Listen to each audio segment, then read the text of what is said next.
I woke up one day and realized that, man, this is not it. Like I've worked so hard for this and sacrificed so much to attain the thing that what I had heard so long that if you get that thing, you will arrive.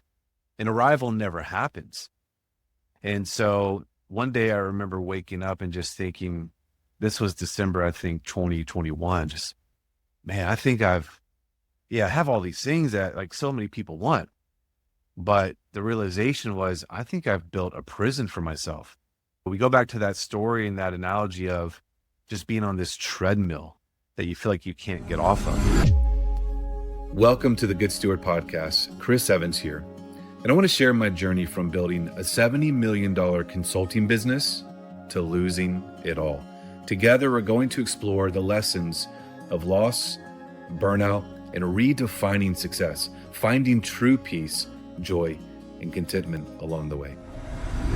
Hey, how's it going, everybody? Welcome back to the Good Steward Podcast here with Chris Evans and Johnny Nel. We're glad to have you back. If you didn't listen to the last episode, you need to go listen to that episode. Last episode, we talked about the dark night of the soul, or other people have called it the wall. And I think it's going to be really beneficial for you. If you're experiencing any kind of challenges in your life or in your business, definitely go check that episode out. But what do we have today, Johnny? What are we talking about today? Welcome back, everyone. What we have in store for you today is rethinking success, but not in the way that you think. It's more a form of shift from what we've been taught about success to a place of what success looks like from a stewardship point of view. Chris, if you could title this episode, man, what would you title it? Yeah, I do think it is that shift from, quote, success to stewardship. And again, a lot of this is coming from my own journey of success and building big businesses and tons of revenue and big team and getting to the top of the proverbial mountain and finding out that, man, there's a lot of great things about it. Don't get me wrong. I did not mind flying private and living a luxe life. I didn't mind that at all. But I woke up one day and realized that, man, this is not it. Like I've worked so hard for this and sacrificed so much to attain the thing that what I had heard so long that if you get that thing, you will arrive. And arrival never happens. And so one day I remember waking up and just thinking, this was December, I think 2021. Just, man, I think I have all these things that like so many people want. But the realization was, I think I've built a prison for myself. We go back to that story and that analogy of just being on this treadmill that you feel like you can't get off of. And I feel like that can be really a good image and a picture of what success is. We think success is today. And so as I've gone through the crash and losing all the things that were a representative of success, I've come into, I'd say, green pastures. In the journey of discovering stewardship has been such a life-giving thing of, okay, I was high. I was at the top of the mountain. Then I was brought low in the valley of the shadow of death to realize, man, there's something here to letting go of all those expectations and things that I was chasing and allow God to come in and maybe show me a different way. And I feel like that's what stewardship is. And that's part of the journey that I've been on and talking a lot about and discovering and processing through, because right, I had all those things and all the accolades and the financial, quote, security, which isn't secure because we can't control those things, to not having those things and having an immense amount of peace and joy and contentment, right? These things that we're talking about. So it's like, how is that possible? When I had all the stuff that people say you should have, to not, but then having gained so much more, right, internally. Man, there's something to this that we need to talk about. And so that's really the journey that I think would be appropriate to discuss today. Thanks for sharing that, Chris. And as people listen, they'll begin to understand the deeper lessons here. Let's dive a little bit deeper into that. How would you define stewardship And how does it differ from the traditional notions of faith and success? I mean, there's a lot of preaching that goes around, and a lot of entrepreneurs that's maybe listening to this podcast that feels that there's some form of understanding that they're struggling to grasp. There might be a bit of a gray area. In your opinion, what would you say, man? What defines stewardship in this day and age? Man, I think it actually goes back to the very beginning, the Genesis, right? What God had intended for us, that he gave us the garden, Adam and Eve, to cultivate and to work, right? He gave them that responsibility. And so I don't think that it stopped. Of course, we live in a world that has fallen. And so here we are. But I think it's the same idea that God has given us all talents, abilities, and skills. He's given us this life to steward. Everything that we have, I believe, is given. It's given by God for us to take care of our families and to love and serve and take care of our neighbors, to love our neighbors as ourselves. So to me, success is all about getting as much as you can, as fast as you can, and to lift myself up, to increase my status by pretty much any means necessary. That might be material things, that might be my watch, that might be my car, my house, whatever it looks like, how much money I'm making. And so it's all about taking those external things to increase myself, where that is burden, man. That is a race that you can never win. And I think that's part of the issue of, quote, success. Like, you can never be good enough or acquire enough to meet the internal need and lack that you will have from that place. Whereas stewardship is the understanding that I live from a fullness of God and who he's created me to be. And therefore, there's a satisfaction that I live from.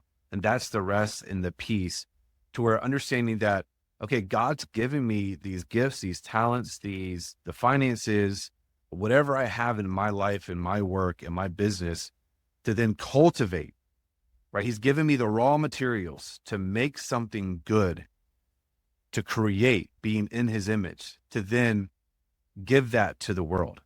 And so I think that's really the frame and the shift. And so if it's from a place of stewardship rather than, quote, success, then it's not about how much I can get, but it's about how much can I give? How much can I pour out? And that's all from internal abundance. And it's a totally different frame, because it's not of me comparing myself to Johnny Nel or any other entrepreneur or business person, right? Because that's not the game. It's knowing that there is a fullness. How do I contribute to Johnny? How can I be excited for what he's got going on and bring whatever gift I have to help that? It's a different state. And it's a state in which you live and operate and work from rest, which I think is the way of sustainability. Something that came to mind there, Chris, was abundance. We hear a lot of that. And it just sounds like what you described now was what true abundance really is. And as you're describing your journey, it's clear that anyone who's listening can relate to this in some way, shape, or form. And it's only natural for them to discover how these experiences can shape their own path. Really appreciate you elaborating on that. So what would you say, Chris, were some of the lies about success that you had to unlearn? It's a long list, but we don't have time for all that today. I think the trap is, for me, it's I am what I have and I am what I produce. So my identity, my worth, my value being attached to the things, to the significance, to the material goods, to the status, to the accolades. And so, of course, the problem in that is if and when that goes away or shifts or it changes, that means I'm not worth as much, maybe, right? We hear all this. This is a common thing for entrepreneurs. Oh, what's your net worth, right? And so that was a big shift to unlearn. No, I was actually created in the image of God. He loves me for who I am. He knew me before the foundations of the world. That's a different shift. Hey y'all, Chris here, just jumping in. I want to tell you about the Good Steward newsletter. If you're not on that, go to chrisaevans.com/newsletter, chrisaevans.com/newsletter. and get on that. It's a weekly newsletter. And I write a lot about my experience in business, growth, faith, family, really all the things that if you're listening to this, I think that you could find a lot of value in it. And it is written by me for you. Go check it out.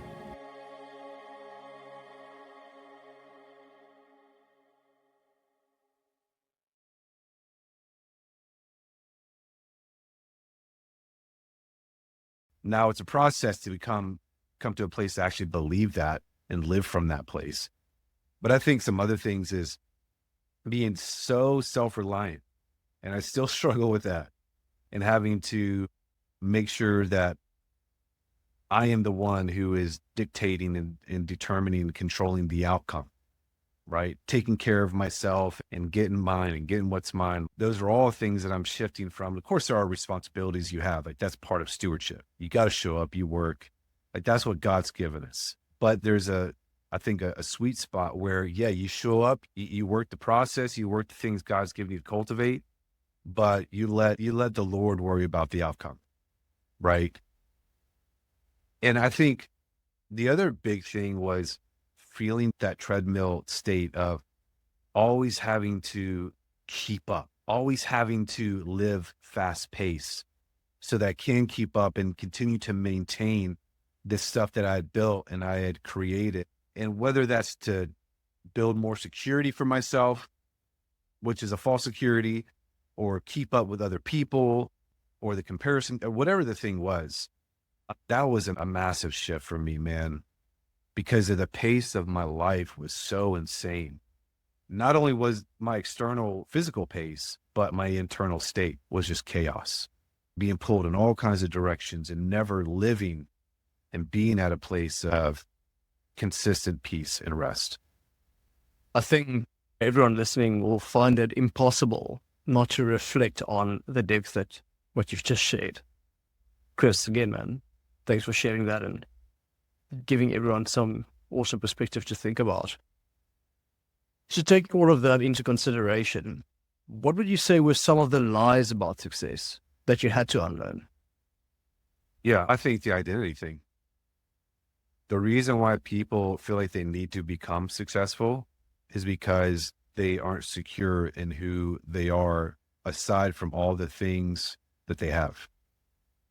So if I'm not good enough outside of all the stuff and the things and the levels and the accolades, again, it could be academia levels, it could be success levels, entrepreneurship and money and all that. That means I have to achieve more. I have to get more to fill in the gaps, to fill in the empty space, the lack. That's probably the biggest lie. I think not only myself, but I've seen in other people. And that pursuit of, I need to get more so that I can be more. I say that is probably the number one lie. That perpetuates so many unhealthy behaviors. We've gone through quite a bit of that. Thinking of examples of how stewardship might be looking different from success-driven businesses currently in practice, what's currently happening, in addition to what you now shared, what would you say would be some examples to look for? Yeah, I think success is a level of slavery because you are the servant or the slave of having to maintain that mask, that facade, that level of success, that level of money, that level of whatever that thing is for you. So you're serving a master. And it requires that external validation and significance always. So that's a part of having to keep that up. And it's operating from that internal lack. Whereas stewardship, I think it's freedom because it's the ability to let go of all that stuff. And it's not about how much I can get, right? Because of the internal abundance, you're able to operate at a different pace. You're able to say no to things that are not aligned with you and to operate from a place of peace and rest, which again, it goes back to sustainability. I think that you go back and you look at people who are billionaires, right? It's not an uncommon thing to know that these people are not happy versus some people who don't have very much at all, maybe just their family and their necessities, and have a lot more happiness and joy. Why is that? I think it comes down to this and how it's different. And also the perspective that the people have. For me, the perspective has shifted. So you have the perspective of success being, oh, it's not enough. I need to attain another level, that was Chris Evans every day.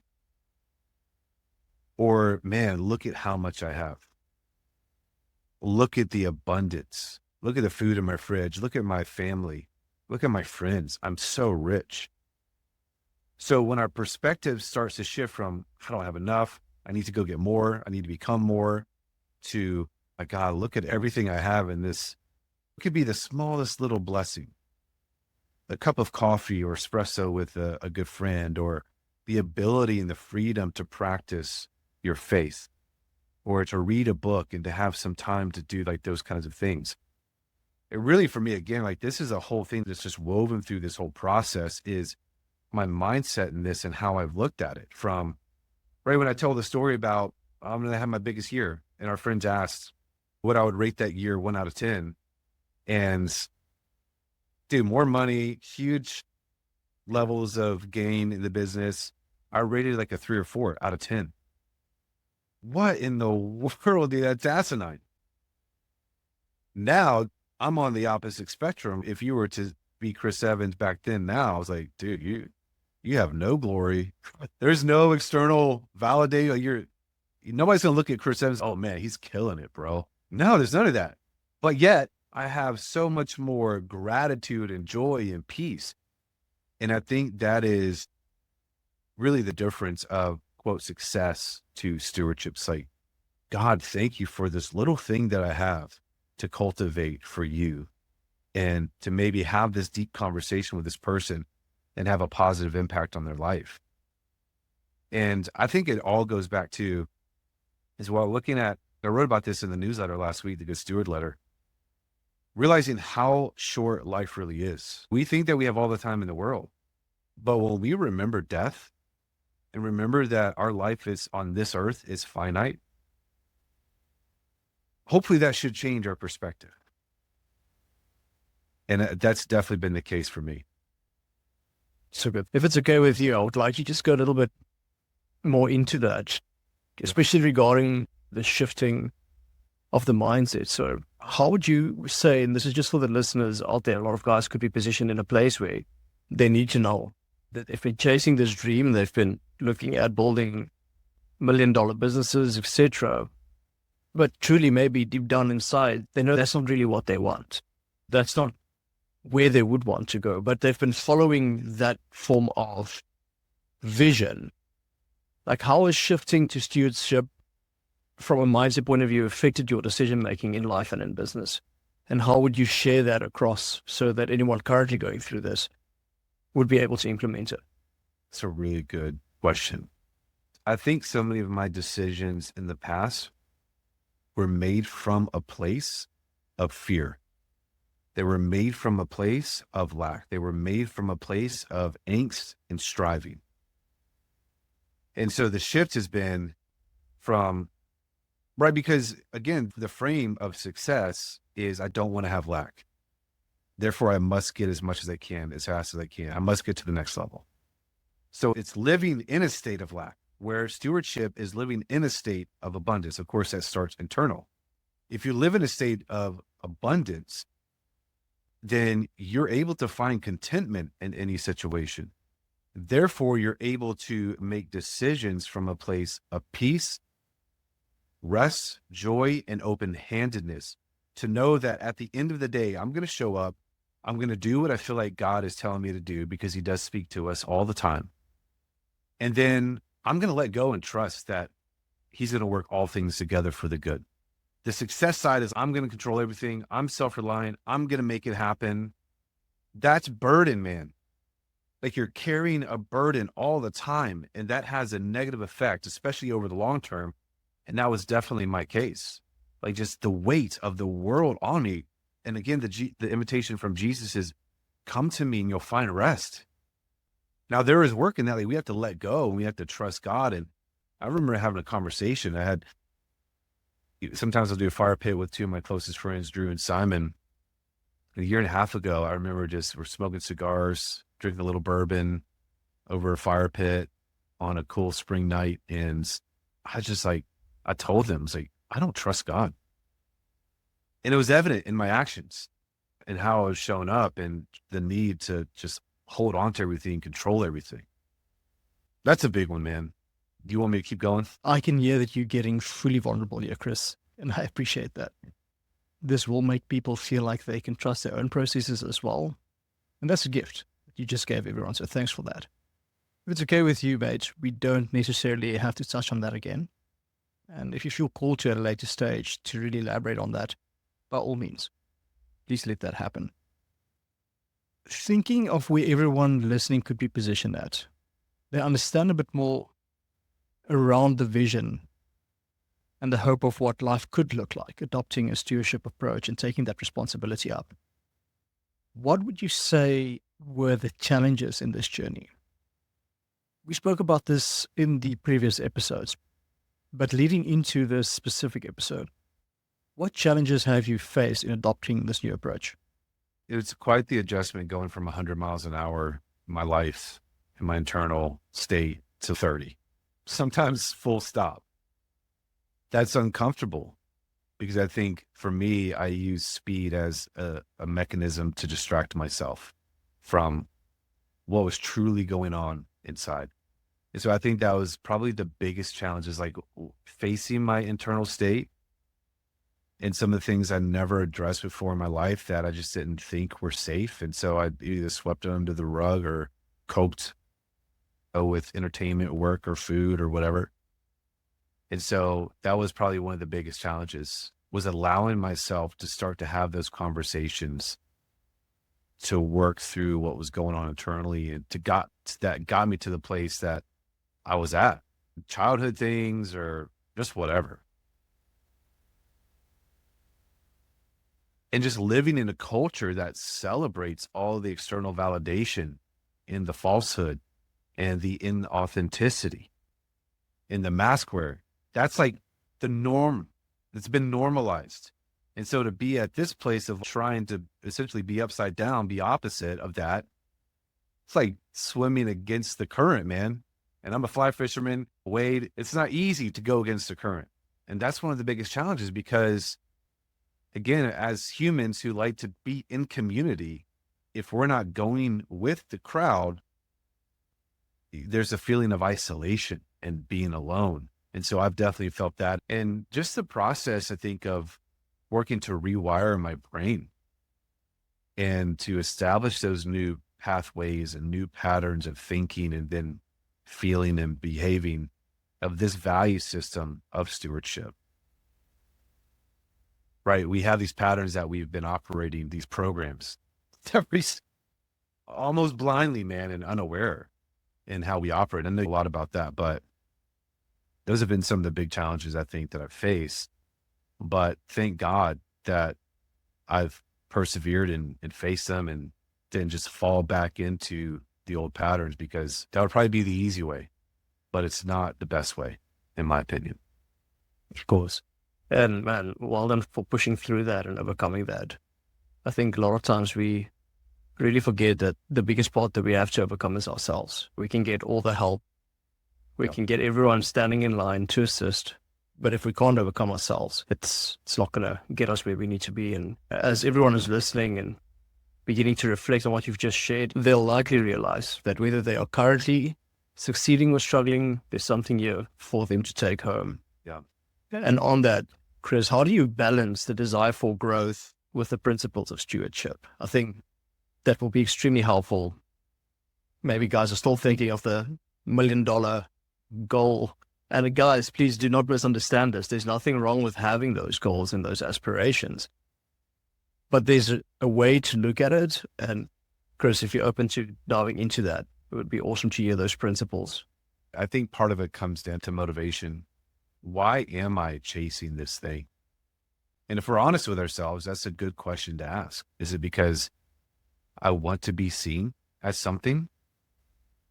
I want to be admired or lifted up? And again, not that those are inherently bad things, but that's not operating from a place of rest, because that can't be satisfied. The only satisfaction, the only thing that can fill that up is Jesus. That's it, point blank. And he is the source that we go to. And I think my desire for growth is changed, and what growth even is has changed. Because before, it was like anything external that was up and to the right, that's growth. Where you look at my life, and if you break down the life of what I would typically say is like the aspects, right? You have financial, of course, you have relationships, you have spiritual, emotional, and physical. Financially, there's not much to celebrate. I have enough to pay the bills, and that's all good. But every other area of my life that's like really unseen, quote unseen, has had tremendous growth. My marriage, my relationship with my wife and my kids, and the fruit that's coming from that is just amazing.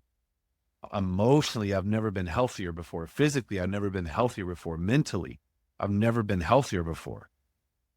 And so growth is a byproduct of good things. But now I'm a lot more interested in the roots of something and in the fruit that's coming as a byproduct of those deep, healthy roots. And so that's what I'm looking at. It's not about the external things. Now, if God chooses to bless me with millions of dollars again, then it's the conversation of like, okay, Lord, how do I give? How do I contribute this? Because I think that's why he's given us as entrepreneurs a gift to create and cultivate and do the things that we do so that we can help others and live from that place of wisdom. And I think my perspective has changed from living of a place of I don't have enough to I have an abundance. And that really is Psalm 23. That's just been a profound passage for my life the last couple of years. And it is, again, that perspective shift of I don't have enough, so I need to go and be hurried and restless all the time and just living in angst and doing the things and accomplishing, and to the Lord is my shepherd, I shall not want, I have no lack. It's just a profound shift. And that's been major. And it's not feeling the need to have to go pursue. That's the big thing. Okay. What are the things God has given me to cultivate? What you just shared there, mate, is be powerful. It's inevitable that people listening to this will take it to heart and find ways to integrate it into their own journey. Taking that and looking at applying this in their own lives, what would you say would be a few small steps that they could take towards stewardship in their own lives or business for that matter? Yeah, I think two things. Number one is just doing a quick assessment and asking yourself, do I live from a place of peace and internal rest? Or do I feel like I'm always hurried? Do I feel like I just have to get to the next thing, accomplish the next thing? Do I feel like I'm always busy, always chasing, just like a state of chaos? That's probably a good indication that you're living to a system that is not governed by the Lord, right? You're not living from that place of rest. And again, man, I don't have this perfected. And even so, we celebrate and practice Sabbath every week. So it's 24 hours, no work, no screens, just disconnected in rest. And we believe that's a gift that God's given us. And it's a sign of trust in that we work 6 days and give the seventh to him. Even those times sometimes though, I feel, man, I need to go read and I need to better myself but man, when I just allow myself to reflect on the goodness of God and put my imagination on God and his goodness and his provision, it just changes everything. This is not a judgment thing, but this is again, it's an invitation of accepting what Jesus has given. And that is rest, that is peace, that is joy. Even in times of suffering and struggle and difficulty, there is the invitation of peace and joy. And I know that I've experienced that. In deep suffering, I've experienced joy and peace. And it was nothing that the world gave me. No money in my bank, like none of those things. But it was just like an inner calm that I got from the Lord. Man, Amen. Because your story has really opened up the door for so much reflection, man. And as people go about their day, I'm sure they'll begin to notice how much this resonates with them. So guys, again, thank you for checking in. Chris, are there any final thoughts from your side for this week's episode? Yeah, I think we want to close it out with a verse, Matthew 25:21. His master said to him, "Well done, good and faithful servant. You have been faithful over a little. I will set you over much. Enter into the joy of your master." So that's the call and invitation today. What you do have, God's given you to be faithful over and to steward well and to entrust him with all of it and whatever's next. That's it. Any last words from you? Chris, thank you for sharing, man. And guys, again, if there's any questions you have or any thoughts, please do drop us an email. The email will be down in the description, and I would highly encourage all of you to go and read the Good Steward letter if you haven't yet. Chris really dives into a lot of the specifics there, and it's almost in the day in life of Chris Evans 2.0. There's a lot of valuable insights there and wisdom for you guys to take from it. But that's all from my side, guys. Thank you so much for checking in. We'll see you all next week. Ciao.